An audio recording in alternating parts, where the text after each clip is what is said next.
Morning, Kentuckiana, 6 a.m. here on your Tuesday, and we're glad you're joining us. That's right. Grace, Jim here on WHAS11 and on WHAS11 Plus. We are talking about a number of big stories. Brooke Houck's trial, the Misty Null drama. But first, Matt, we turn to you with a look at a very summer-like forecast. It's already starting up for us this morning, you guys. We're off to a bit of a warm start across Louisville. Sunrise starting to happen with us, popping through some of these lingering clouds that are around this morning. 77 right now in Louisville, 74 near Bowman Field. The winds are staying calm, and we have humidity around 79%, so a little bit of some mugginess out there this morning. Temperatures at 74 near Shepherdsville, 68 Scottsburg, 67 Seymour, 72 for you folks in Litchfield, Kentucky. Now we're staying quiet and dry on satellite and radar other than just these passing clouds. Saw a few small, brief, isolated shower activity just into that 4 a.m. hour, but now we're staying into more of a quiet trend that will be lasting for our morning time. I'm still expecting these passing clouds to be around through the morning, and some of those will carry over into the afternoon, giving way to some isolated shower activity this time closer into those evening and into the nighttime hours. So you'll notice just as we go later on into our day, passing clouds still around by 12 p.m., easing our way into the evening time. That's whenever I'm expecting a few of those isolated showers to start developing. Past 5 p.m., closer towards 10 p.m. is whenever they'll start popping up briefly across Kentuckiana, but it's going to lead to a rainy trend that will be arriving for our Wednesday morning. Around 6 a.m., prepare for some scattered showers to linger over through our Wednesday morning and Wednesday afternoon. We'll have more details about that coming up here in just a few short minutes, but here's a quick check of traffic this morning. The only holdup that we really have so far is from that construction that they're doing on I-7, on the interchange of I-71 and the Watterson. That is northbound, and that left lane is blocked due to that construction. Once that gets cleared out of the way later this morning, we'll let you know. Otherwise, everyone else, though, moving along just fine. Grace, Jim? Matt, thank you. We now know more than 100 people are dead after severe flooding in Texas last weekend. Some have since raised concerns about how prepared the region was for heavy rains. ABC News reports the National Weather Service confirmed its local office had surge staffing in place during the storm, with 5 meteorologists working instead of the usual 2. The first flash flood warning was issued around 1 a.m., 3 hours before the first flood emergency began. We'll have more on the timeline of those alerts later on GMK. Now to our top story this morning. In just a few hours, the fates of Brooks Houck and Joseph Lawson will be in the hands of the jury. Closing arguments in their joint trial in the death and disappearance of Crystal Rogers wrapped up yesterday. Now, jurors, in fact, could deliver a verdict at any point today. WHAS11's Alexander Goldberg and photojournalist Aspen Hester are walking us through what happened in those closing arguments. In just a few hours, the jury will deliberate guilty or not guilty for Brooks Houck and Joseph Lawson sealing their fate in a 10-year-long unsolved mystery. Quote, "It's time to move on. It's time to end this." Defense attorney Brian Butler's plea to jurors that there's no evidence to convict Brooks Houck of murder. No body, no crime scene, no weapon, not even a motive. Butler saying, quote, "If you're going to kill someone, there might as well be a doggone good reason for it. They gave you nothing." Poking holes in the prosecution's case and calling it a convoluted mess, saying witnesses like former Houck employee Charlie Girdley and Steve Lawson's ex-girlfriend Heather Snellen are unreliable.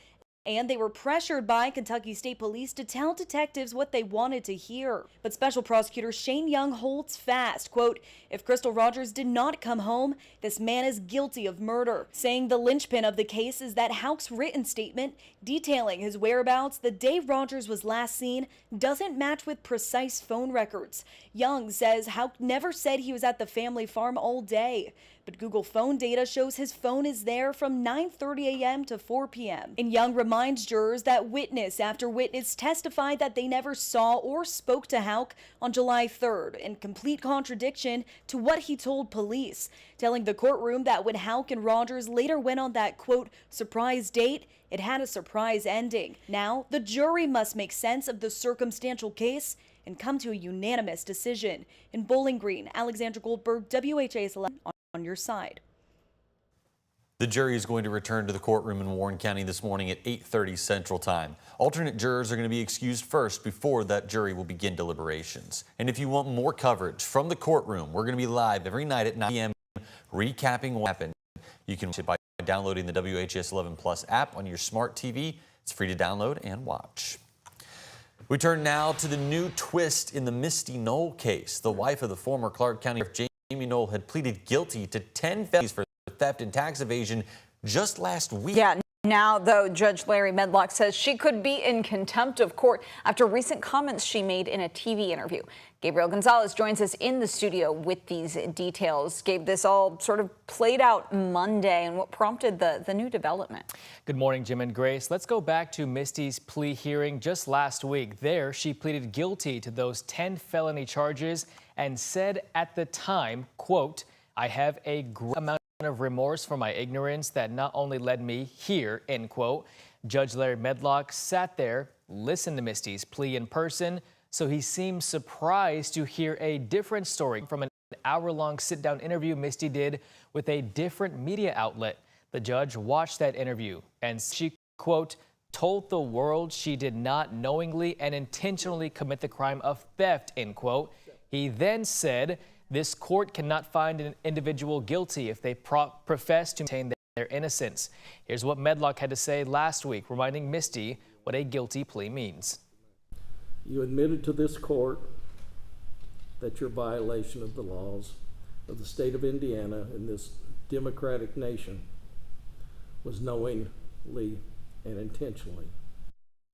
Judge Medlock is scheduled a hearing to set aside Misty Null's guilty plea from last week and instead set her case for trial. Misty's attorney has not responded to comment. Misty Null is the third person in her family to be convicted in the investigation of her husband, Jamie Null. Jim, Grace. Thank you very much, Gabe. We now turn to some more local news. Shively police are looking for this man in connection to the murder of two women we told you about yesterday. Police say 35-year-old LaBradford Ward shot and killed 22-year-old Amaya Cox and 20-year-old Santia Simmons on Kingswood Way just after 1 o'clock Monday morning. A warrant is out for Ward, seeking to charge him with murder and possession of a handgun by a convicted felon, among other charges. Police say that Ward drives a red 2021 Ford Mustang with Kentucky plates ending in 849. If you see Ward, you're advised not to approach, and instead you're encouraged to call the Shively Police Department's anonymous tip line at the number you see on your screen, 502-930-2SPD or 2773. Floyd County officially has the green light to remove the Blackiston Mill Dam. The dam, which dates back to 1853, has been an issue since its failure in February. Floyd County Commissioner Al Knabel says removing it is necessary to fix the Blackiston Mill Bridge, which was shut down when the dam failed. This has been our #1 priority since the event happened in February. It's going to be elevated out of the floodplain, so we're not going to have to deal with watching this go underwater again. Once the dam comes down, the county will begin a $120,000 repair project on the bridge, set to take about 3 to 6 weeks. Typically, the bridge sees 20,000 drivers a day, folks who haven't been able to use it for months. There's a lot of businesses that require the traffic that comes through this road, and not just the businesses, but for the residents themselves. The 60-year-old bridge is expected to realize September, but it'll only be used for another 2 years. That's because right up the river, a new replacement bridge is set to open by 2028. New this morning, crews are going to begin working on overhauling one of Louisville's most heavily traveled corridors, with construction expected to take 2 years, and that construction has started today.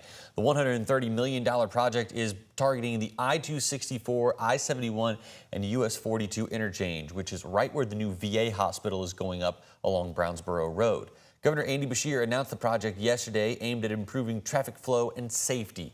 The state wants to widen the expressway, add extra lanes to the ramps, and design a new intersection called a single-point urban interchange.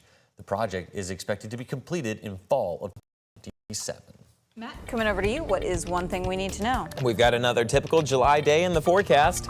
High temperatures are expected to reach the upper 80s today for most of us, and those isolated showers and storms are going to be arriving a little bit later than they usually do. We're expecting some later evening and some early nighttime showers to start popping up, and those will last into Wednesday and also Thursday. It's going to be a little bit rainier than average for tomorrow and the next upcoming day. We're going to have all those details coming up here in just a few short minutes.